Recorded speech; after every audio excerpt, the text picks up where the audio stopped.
Welcome to my YouTube channel. વિદ્યાર્થી મિત્રો, આજે આપણે ધોરણ 8 જે ભાવિકની અસાઇનમેન્ટ આવી છે એમાં સેક્શન એમાં વિકલ્પો જોઈશું. શું કીધું છે? 18x - 2y માંથી -24x + 8y બાદ કરો. તો કરીએ. 18x - 2y આમાંથી શું બાદ કરવાનું છે? આ બાદ કરવાનું એટલે નિશાની બદલાઈ જશે. પ્લસ હોય ત્યાં માઇનસ થઈ જશે, માઇનસ હોય ત્યાં પ્લસ.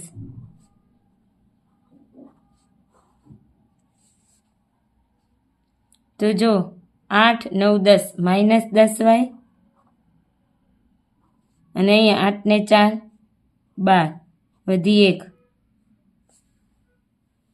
2 3 ને 4 42x -10y જવાબ આવશે. હવે આનો સરવાળો કરવાનો તો કરી દઈએ. 3p² q²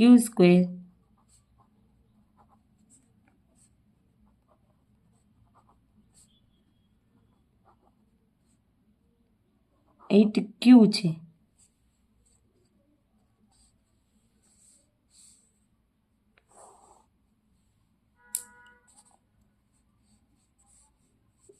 ચાર 5 6 7 q².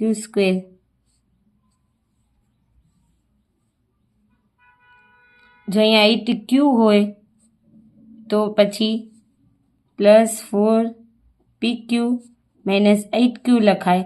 અને જો pq હોય 3p² q² + 4pq + 4p² q² -8pq હોય તો -4pq આવશે અને આગળ 7p² q² આવે. હવે આ બંનેનો ગુણાકાર કરે. આ પ્લસ વાળું છે, આ માઇનસ છે. તો આપણે ખબર છે x² - y² એટલે x² - 9 જવાબ આવશે. 5xy માંથી -3x બાદ કરીએ એટલે નિશાની હોય એ બદલાઈ જાય. આ માઇનસ છે તો +3xy એટલે 8xy જવાબ આવશે. 4mn નો કોઈ પણ સંખ્યાનો 0 સાથેનો ગુણાકાર જવાબ શું આવે? 0. હવે આમાં a - b આખાના વર્ગવાળું સૂત્ર છે. a² - 2ab + b². તો a² એટલે 25m² જવાબ આવશે. સજાતીય પદો જે સરખા હોય તો આ વાળું એક પદીનો એક પદી સાથેનો ગુણાકાર એક પદી જ જવાબ આવે. 1 મીટર ઘન બરાબર 1000 લીટર. નળાકારનો પરિઘ આપ્યો છે 11. તો ત્રિજ્યા શોધો.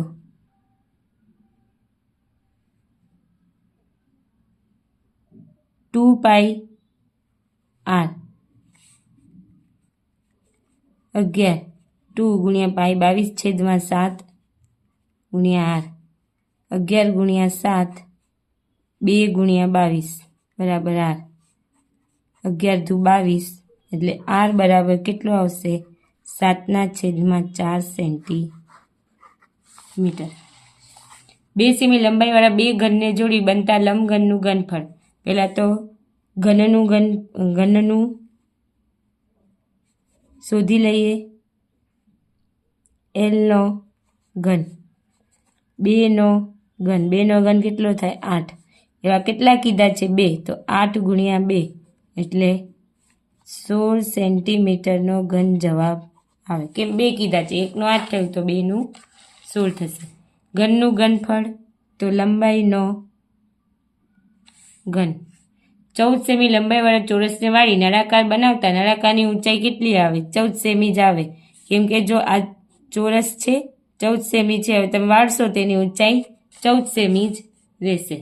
લંબઘનનું પાર્શ્વ પૃષ્ઠફળ 2h (l + b).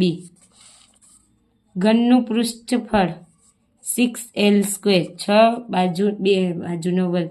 એક ઘનનું ઘનફળ 27 છે તો એની લંબાઈ. તો આપણે ઘનનું ઘનફળ ખબર છે l ઘન.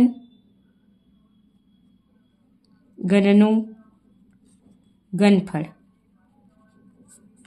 ઘનનું l ઘન શોધવાનું. ઘનફળ 27. તમારે જે અસાઇનમેન્ટનો જવાબ ખોટો આપ્યો છે 300 જવાબ ના આવે. l આનું ઘનમૂળ 27નું ઘનમૂળ એટલે 27નો ઘન, તો 3 સેન્ટીમીટર લંબાઈ આવશે. તમારે 300 આપેલું છે એટલે જવાબ ખોટો છે, 3 આવે, 300 ના આવે. હવે 4.3 ગુણ્યા 10⁻2 નું મૂળ સ્વરૂપ શું લખાય? મૂળ સ્વરૂપમાં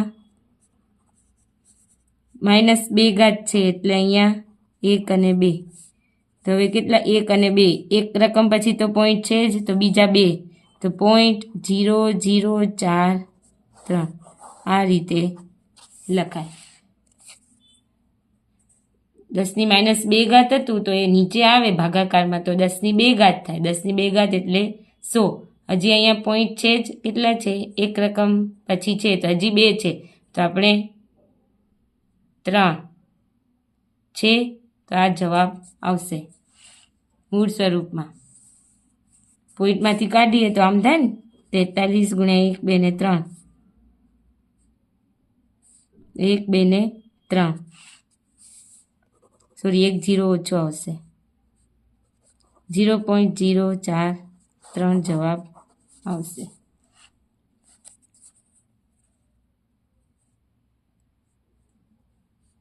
હવે જોઈએ આને પ્રમાણિત સ્વરૂપમાં, તો જો 1.5 લખીએ, 1 ને કેટલી વાર?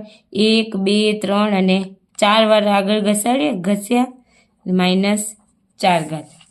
હવે x કોઈની પણ 0 ઘાત 1 થાય ભાગ્યા x ની -1 ઘાત.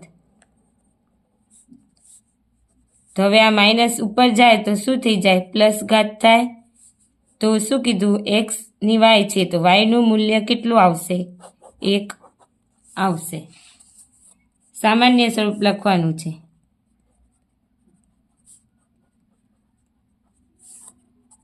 (10⁴) હવે આ કેટલો છે? પોઈન્ટ પછી 3 રકમ છે તો પોઈન્ટ કાઢી દઈએ તો 1, 2 અને 3 શૂન્ય આવે. આ 4, 1, 2, 3 અને 4, 2, 3, 1, 2, 3, શું બચ્યું? 16,530 જવાબ આવશે. -1 ની -1 ઘાત, માઇનસ એની ઘાતની ઘાત હોય તો ઘાતોનો ગુણાકાર. હવે જો -1 ગુણ્યા 1 કરી -1 કરીશું તો 1 આવશે. હવે એનો જવાબ 1 આવ્યો. આમ -1 ની -1 ગુણ્યા 1, તો હવે આની -1 ગુણ્યા 1 તો -1 જ જવાબ આવશે. જો 4 ઘાત હોત તો પ્લસ થઈ જાત, પણ 3 ઘાત છે એકી સંખ્યા. હવે આને પ્રમાણિત સ્વરૂપમાં દર્શાવવું છે તો આપણે આ કેટલા? 1, 2 અને 3, તો 2.34 ગુણ્યા કેટલું ખસ્યું? 2 કેટલા બાજુ ખસ્યું? 1, 2 અને 3, તો 10⁻3 ઘાત. ડાબી બાજુ ખસે તો માઇનસ ઘાત અને જમણી બાજુ ખસે તો પ્લસ ઘાત. હવે આ પહેલા જેવું જ છે. -1 ઘાત, અહીંયા +1 ઘાત થશે, 3 ની -1 એની 1 ઘાત, માઇનસ પ્લસ 3 ની -1 ઘાત, 3 ની -1 ઘાત આપણે નીચે લઈ જઈએ તો 3 ની 1 ઘાત એટલે 1/3 જવાબ આવશે. આની કિંમત શોધવાની છે.